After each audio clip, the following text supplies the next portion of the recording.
Hey guys. Hey guys, we're gonna make some beads today. Last weekend, we just worked with recycled glass. This weekend what I wanna do is just like walk you through the basic bead shapes that I generally make. So we're gonna do that. And we may talk a little bit, and we're gonna make some beads. Safety glasses. All right. All right, so let's start with just the basic bead shape. Now,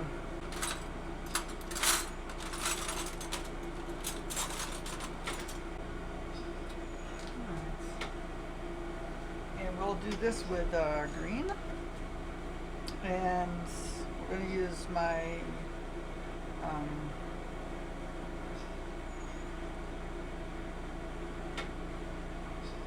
medium mandrel, which is the one I use for most beads. Alright, so basic bead shape. The basic bead shape is a sphere or maybe a donut. So we're going to go for a sphere. To get a sphere, we got to make a rather broad base. The idea is that the width of the bead and the diameter of the bead are roughly the same.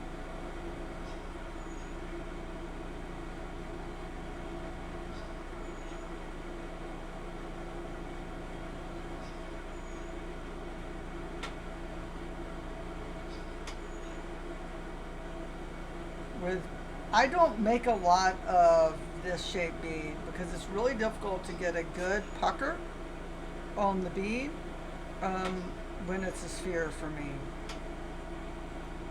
So the other common bead shape is a donut bead. So basically the same. I'm just going to make a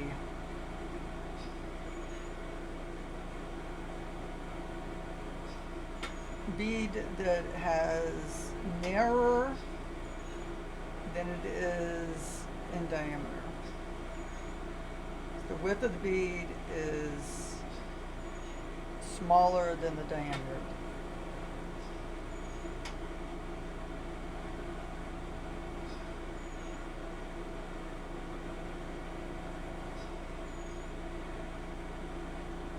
So that it's like donut shaped.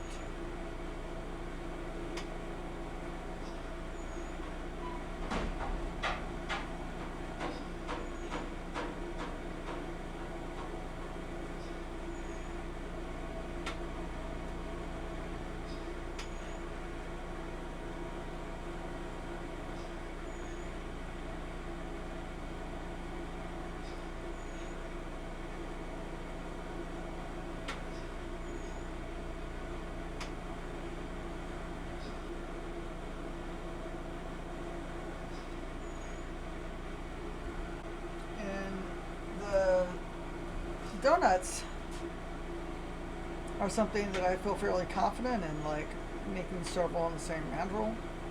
So we'll just make a few more of those. So anyways, thank you guys. This week I was able to complete my mission, which was to order some 104 glass. It will enable me to get back in production with my Viking polychromatic beads, the red, white, and blue beads that everybody loves so much. I appreciate y'all getting me over that line. So the next two major goals in order to kind of just stay afloat and to keep moving forward is to get that kiln moved from Stone Mountain to Carrollton, Georgia. Again, I'm desperately looking for like 3 strong guys and maybe a pickup truck, and we can get this thing moved and we can get that weight off my shoulders. And what I'm going to do now is I'm going to take that first bead I made and just get it warmed back up while the other bead cools down, so that it doesn't get too cold and thermal shock before it gets in the kiln. So I want them to all be a little cherry. There you go, they're a little red.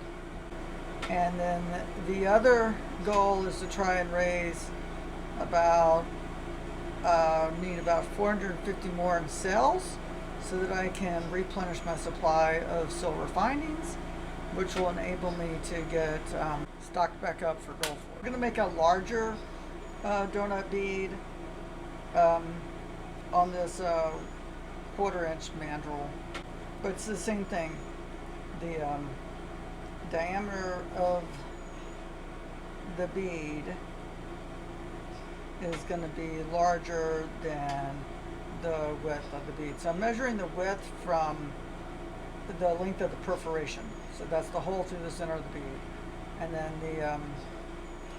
the diameter is being measured along the equator of the bead, the outside edge of the donut. Same thing. Alright, so I've been warming up this weirdly shaped, I'm not sure what COE this is. It's box, square shaped rod instead of a round rod. I don't know where it came from. So we're going to use it to make some polychromatic beads. I think that is safer than trying to, monochromatic. We're going to make monochromatic beads from this, as opposed to mixing it and finding out it's not compatible. So let's do, what's next? We've done the sphere, we've done the donut annular. So we're going to make an annular bead. We're just going to make a donut bead. The difference between the annular bead and a donut bead is really that circumference of the bead is flat like a tire instead of curved like a donut. So how do we do that? We're just going to marver it. We're going to flatten it with the marver. So we're going to get the shape we want.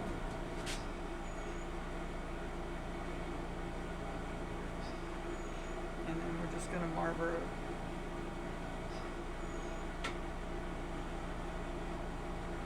Get a nice flat bead. Okay. So a lot of times I find these annular beads to have a rather large hole, so we're going to make some annular beads on this 1/4 inch mandrel. We're not going to need to lay it on so thick, and just like we did with those donut beads, we're going to make a set. So the thing here is I'm just trying to keep that first bead from getting too cool while I make the other beads. I don't want it to thermal shock before it gets in the annular. So what comes after a annular bead? Well, let's do a barrel bead. So okay, that's the difference between a barrel and an annular bead in my mind is that a barrel bead is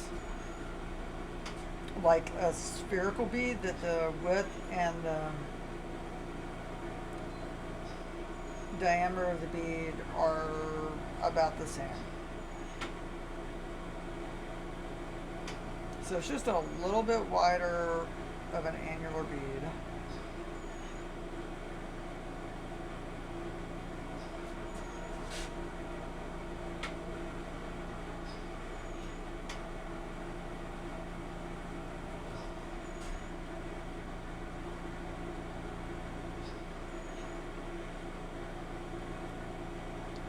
This kind of barrel shape.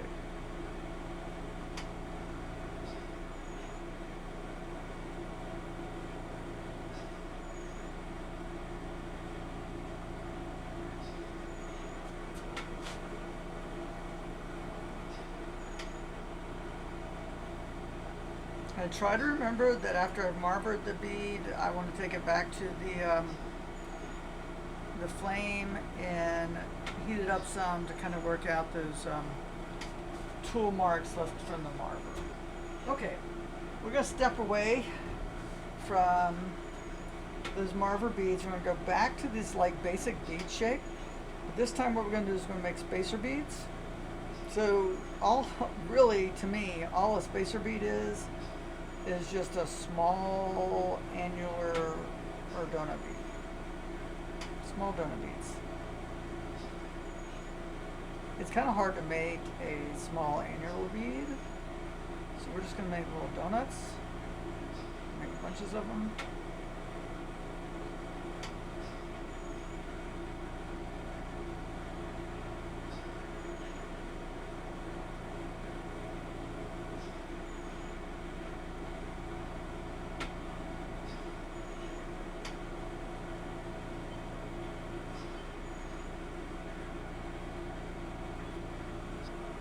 So the seed bead's just a tiny, tiny bead.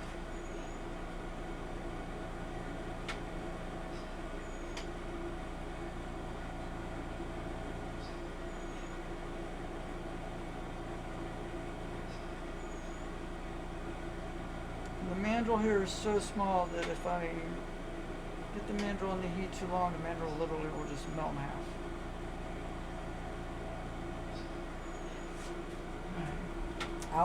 I'll make a lot of spacer beads that are little barrels too, so we'll do that.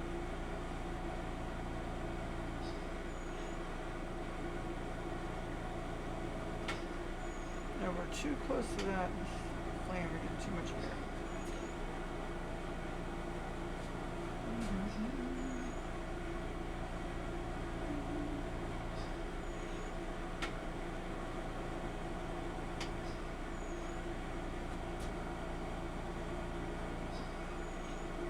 So these little tiny blue barrels, they show up a lot in my Birka collections.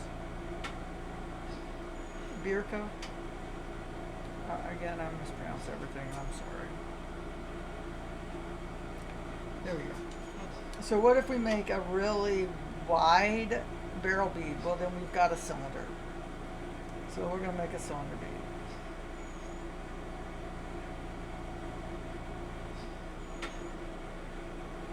And in this case, what I'm going to do is I'm going to kind of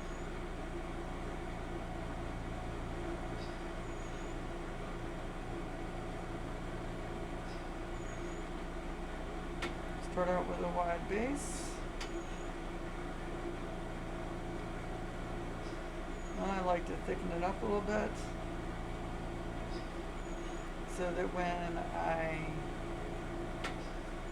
marble this out, the bead will get a little bit wider.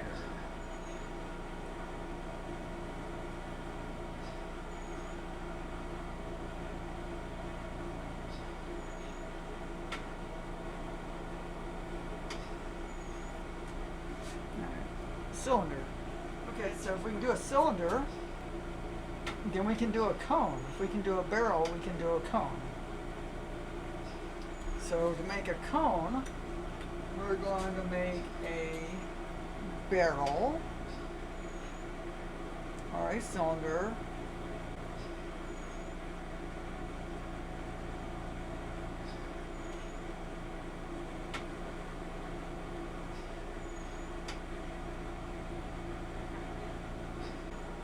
So I've got my barrel, and then what I'm going to do is I'm going to marble it at an angle.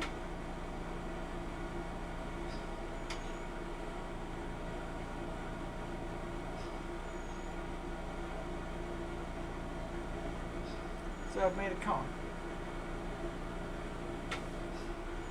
So what we're going to do now is going to make a bicone. So it's going to be a cone and a cone back to back. So to make this, we're really going to start with a cylinder. You can do this with a barrel. It just depends on how wide you want this bicone to be.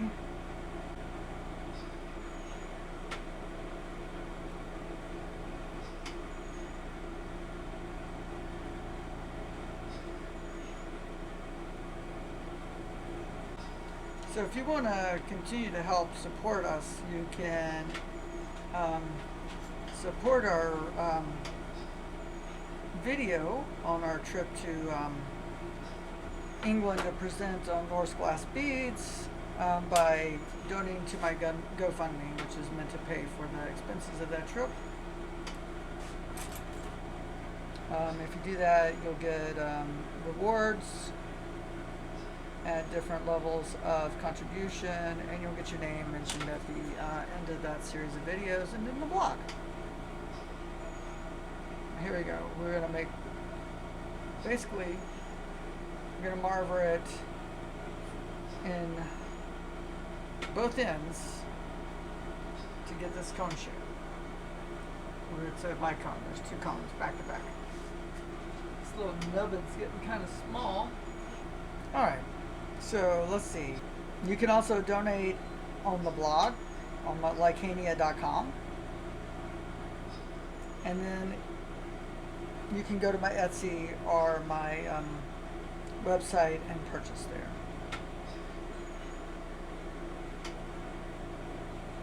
Also, it just helps if you just watch the videos all the way through and comment, like, subscribe, do all those things. Share. We're trying to get 500 subscribers. Alright, so what I've done is I've made a spherical bead. What I'm going to do, I'm going to marver this on a serrated marver.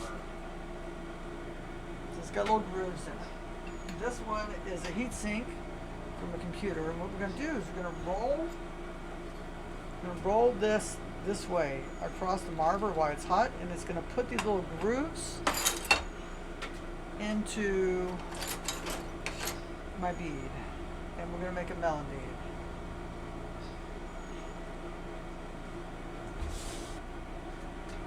There we go. Now, I've also made a marver out of soapstone that's a little cruder, more asymmetric, and we'll get a more asymmetric grooves into our flutes, into my bead.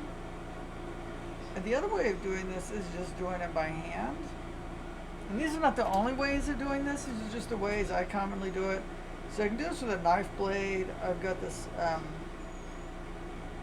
bladed, see it's got a little blade to it, marver, and I'm just going to crease in this flutes. Of course, if I make my bead wider and then I turn it into a melon bead, I'll get a wider melon.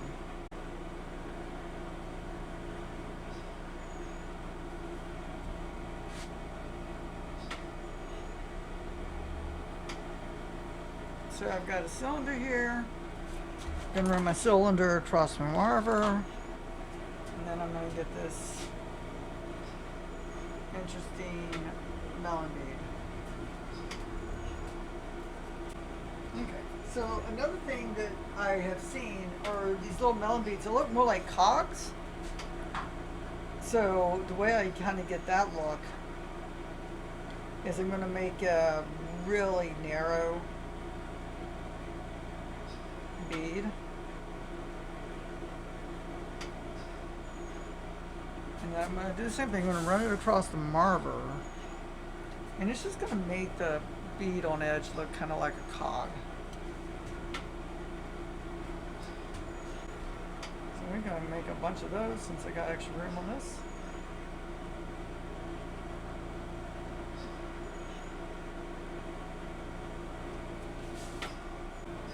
Alright, so we've got a piece of glass up here warming up.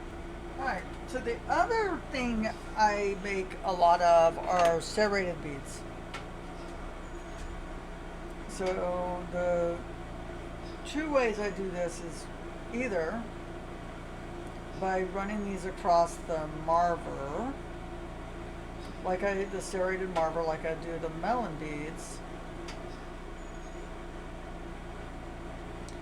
but I'm going to run them the other way. So just gonna, I need to have either a barrel or a cylinder. The more cylinder-like, the more segments I will be able to get into this bead.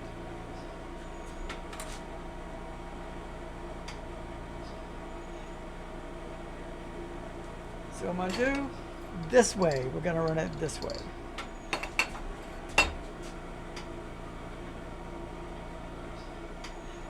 Okay. So this way. Okay.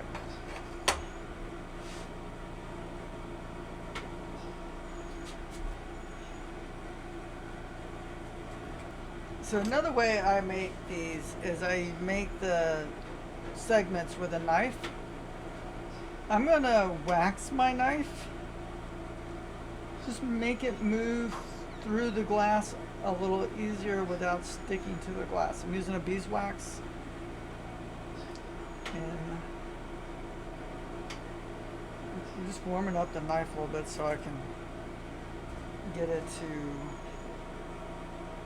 melt the wax. Okay. So I am interested in relocating to Europe. So if there's anybody that would like me to come to your country and kind of demo and teach on how to make these Viking beads, I'm ready and willing to come.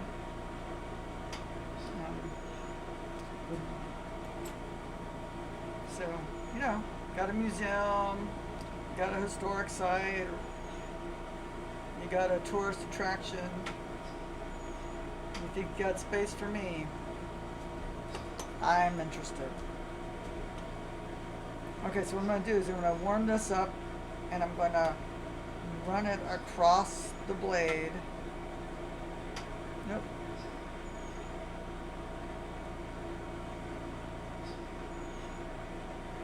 That did not demo like I wanted it to.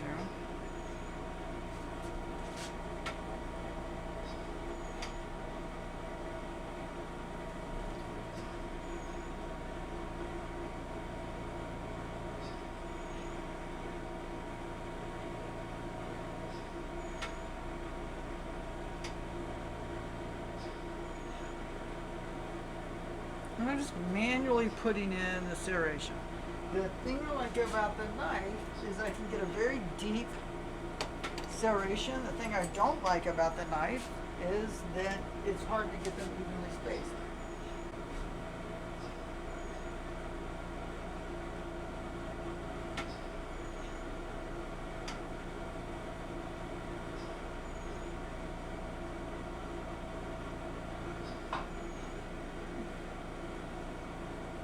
So I'm going to try that one more time.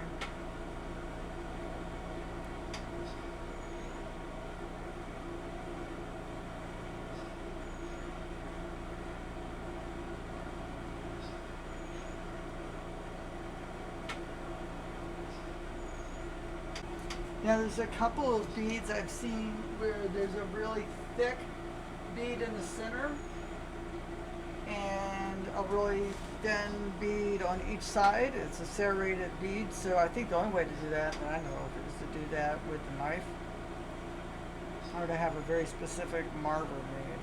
Anyways, so I think I covered all the basic shapes.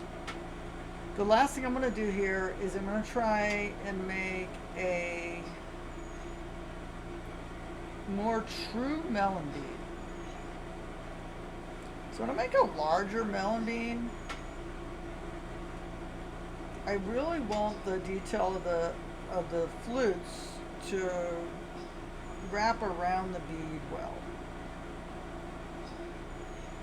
And the way I do this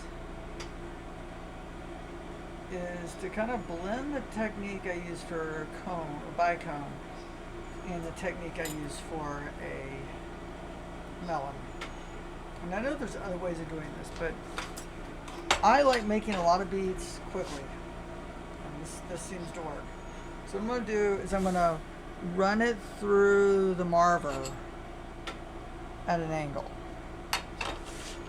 Then I'm going to heat up the opposite side, try to just get the opposite side hot, and then I'm going to run it through at an angle, and hopefully my flutes line up and I get some more evenly distribution of the flutes. So it looks less like a cog and more like a melon. So anyways, I think that's the basic shapes. I mentioned the marver I had made by hand. So this is my carved soapstone marver. And I can use that to make a melon or segmented bead, and it's going to have a more irregular shape to the spacing of the segments. Sometimes I'm specifically looking for that with the historical bead I'm reproducing. Or I'm just wanting to make the bead using more authentic tools. A melon bead with this segmented marver. And it really shows when I do a segmented bead. And then, well, I guess now there is a couple more bead shapes we can discuss. So, faceted beads. That's what we'll go to after we make this one last segmented bead. So, one way of getting a faceted bead is to actually cut it using lapidary tools. So, to make those, I just make a barrel or a cylinder or a sphere or donut. So anyways, back to the serrated. So there we go with running it across my handmade marker. Whatever base is going to get me closest to the final shape. And then I'm just going to grind the shape into the glass on a lapidary machine. But there's another way of going about and getting some of these shapes that you see in faceted beads. Alright, so a common faceted bead is a cube. We just need to make a barrel or a cylinder or I'm going to start with just the base bead, maybe one that was on its way to becoming a donut or a sphere. And then I'm going to take my mashers and I'm going to mash, rotate, and mash again. Just making a box. I can make one of those really wide of a cylinder. I can make them really narrow. Technique's the same. So another fairly common faceted bead is a polyhedral, I think is the right word. I'm not a mathematician, so I'm probably saying the word wrong. It's going to start out as a cube. I'll show you a different way of getting to that cube shape in case you don't have a pair of mashers. And then we're going to convert the cube into a polyhedral.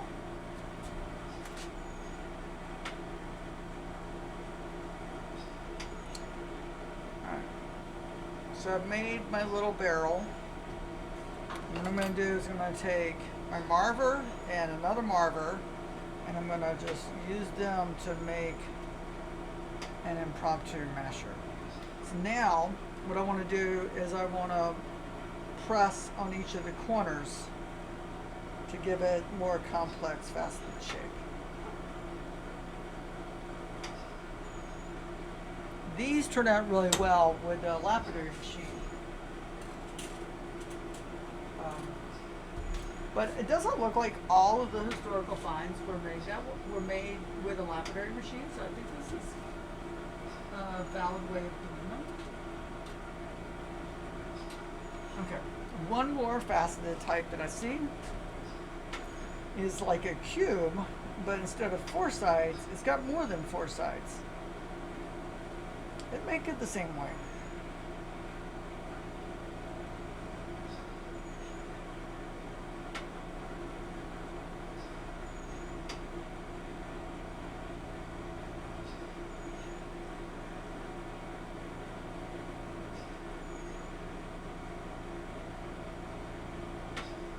Again, this is a bead that you can make really nice with a lapidary machine, but I can get a good representation of it with just using a marver. And again, some of the ones you see look to be made this way. So that didn't come out like I wanted. So what I want to do is I'm going to make, instead of 2 presses, I'm going to make 3.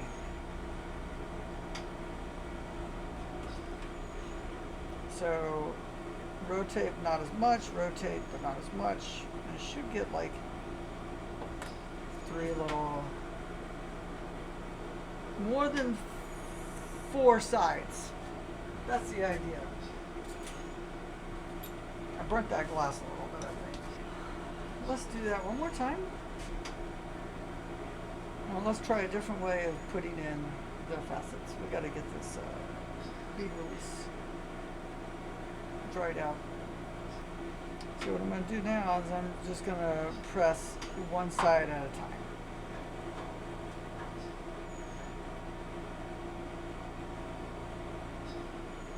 And I think I got 5 sides on that one, but I'm not sure. Okay. Now I think I've covered all the basic shapes of the beads that I generally work with. So I hope you found that somewhat useful. My video series to NBATS is coming to an end soon. So I hope to continue to make kind of these short Lampwork session videos. And then I would like to pick back up the Furnace to Flame history of pre-modern glass video. And then of course I need to finish up the infrastructure build for the green building. But that requires getting that kiln moved from Stone Mountain to Carrollton, Georgia.